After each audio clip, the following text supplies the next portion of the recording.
नमस्ते सम्पूर्ण नेपाली दाजुभाइ तथा दिदीबहिनीहरुमा हार्दिक नमस्कार गर्दछु। पुनः अस्ति चैत्र 15 गतेको जुन जनविद्रोह घोषणा कार्यक्रम थियो, हामी जनविद्रोह घोषणा कार्यक्रम शान्ति तरिकाले गर्न जाँदै गर्दाखेरि त्यहाँ मलाई मार्ने ठूलो योजना रहेछ र राज्यले गरेको आतंक, बर्बर आतंक, जो लघुवित्त पीडित थिए, सहकारी पीडित थिए, बैंक पीडित थिए र विदेश जाने परिवारका पीडितहरू थिए, सबैको हालत कस्तो थियो।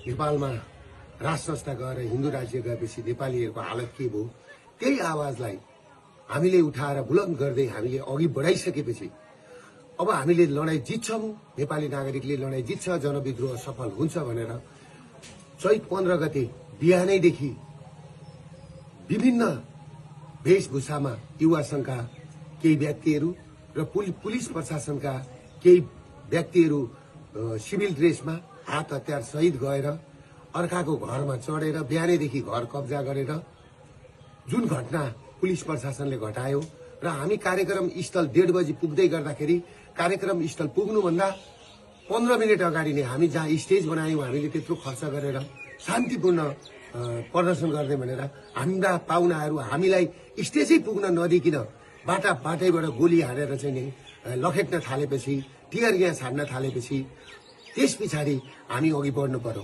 म किन अघि बढेको भने सम्पूर्ण प्रहरी जवानलाई लागेको होला। म प्रहरीलाई जति माया गर्ने मान्छे म कोही छैन र दिन दुखीलाई माया गर्ने मान्छे म जतिको कोही छैन।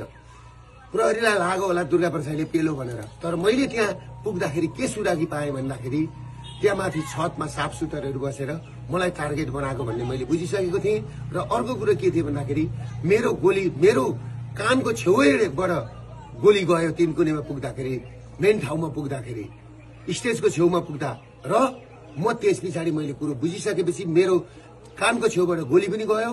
फेरि अर्को कुरा के भन्दाखेरि तपाईहरुको मेरै गाडीमा आएर टियर ग्यास खसिसकेपछि त्यस पछाडि म उत्रेर मेरो ड्राइभरलाई निकालेर म आफै गाडी चलाएर यिनीहरूले मलाई मार्दै रहेछन् र यिनीहरूले मलाई कि त थुन्नु पर्यो, गुन्जालो पेरुको गुन्जालो बनाउने, या त बनाएर मलाई कि त थुन्नु पर्यो कि त मार्ने षड्यन्त्र गरेको मैले बुझिसकेपछि मेरो अन्त काहीँ उपाय नभएर म पुलिसको ब्यारिकेड तोडेर सुरक्षित स्तरतिर म पुगेको थिएँ र म पुगेको हुँ र मैले पुलिसलाई चित्त दुखाउने काम मैले गरेका छैन।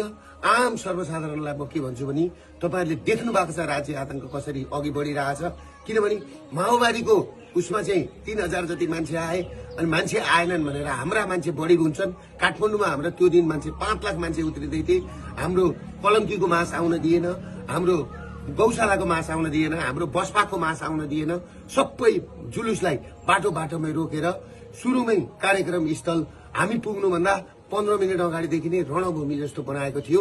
त्यसले गर्दाखेरि कुन नेपाली दाजुभाइ दिदीबहिनीहरूको आँखाबाट आँसु झर्दैन, कसको ब्लड खुन ताप्दैन। त्यसले गर्दाखेरि म आफू सुरक्षित हुन सुरक्षाकर्मीको घेरा तोडेर भित्र पसेको सुरक्षाकर्मीलाई म के भन्न चाहन्छु भने तपाईहरु प्रति मेरो कुनै लक्षित दुश्मनी होइन, तपाईहरु राज्यको संयन्त्र हो। तपाईहरुलाई पर्न गएको चोटमा म क्षमा चाहन्छु। तर एउटा कुरो के छ भन्दाखेरि दुर्गा प्रसाद तपाईहरुबाट टाढा छैन र केही साथीहरु, केही 12 भाइ मिडियाहरु मेरो पछाडि हात धोएर लागेका छन्। यिनीहरु भनेको क्रिस्चियनको पैसा खाएर, युएसआईडी को पैसा खाएर, युरोपियन युनियनको पैसा खाएर आज देश तहस नहस बनाएको छ र केही मारवाडी तस्करहरू र 12 भाइ मिडियाहरु जुन तरिकाले लागेका छन् सोशल मिडियामा बोल्ने बुद्धिजीवी दाजुभाइ दिदीबहिनीहरूलाई, सबै बुद्धिजीवी विज्ञ वर्गहरूलाई म के भन्छु भने यो नागरिक विद्रोहलाई सफल पार्न सबैजना सहयोग गरिदिनुहोस्। म भागेको छुइनँ, म भाग्दिन। पुलिस प्रशासनले मलाई खोज्नु पर्दैन, किनभने मलाई गुन्जालो बनाएर यो आन्दोलन दबाउने कोसिस गरिएको छ। म सुरक्षित मात्रै बसेको, मलाई साफ भेटेको ठाउँमा गोली हान्नु भन्ने प्रधानमन्त्रीको आदेश छ भन्ने कुरो मैले सुनेपछि म सुरक्षित मात्रै बसेको, मलाई साफ भेटेको ठाउँमा गोली हान्नु भन्ने प्रधानमन्त्रीको आदेश छ भन्ने कुरो मैले सुनेपछि म सुरक्षित ठाउँमा बसेको छु। म भागेको छुइनँ। म नेपाल र नेपाली छोडेर म भाग्दिन। म भाग्नलाई जन्मेको होइन, म झुक्नलाई जन्मेको होइन, बरु म मर्छु, तर तपाईहरुको अगाडि मर्छु। त्यसले गर्दाखेरि तपाईहरु के बुझ्दिनुस् भने सम्पूर्ण नेपाली नागरिकलाई त्यो घटना कसरी भएको छ, पत्रकारलाई आगो कसरी लगाइएको छ, त्यो घर माथि कसरी बिहानैदेखि गएर चाहिँ नि पुलिस र सुरक्षाकर्मीहरू चढेका छन्। र अर्को कुरो के छ भने हाम्रो अभियानले म फिल्ड कमान्डर हुँदै हुँदाखेरि मेरो मुखबाट सुन्नुभयो तपाईहरुले चाहिँ नि सुनेको छ फलानो आगो लगा फलानो घर आगो लगा गोली हान भनेर मैले त्यहाँ भनेको छु गोली एयरपोर्ट कब्जा गरौं संसद भवन कब्जा गरौं मान्छेका घरमा आगो लगाउने तोडफोड गर्ने काम नगर साथीभाइ हो भनेर मैले भनेको छु।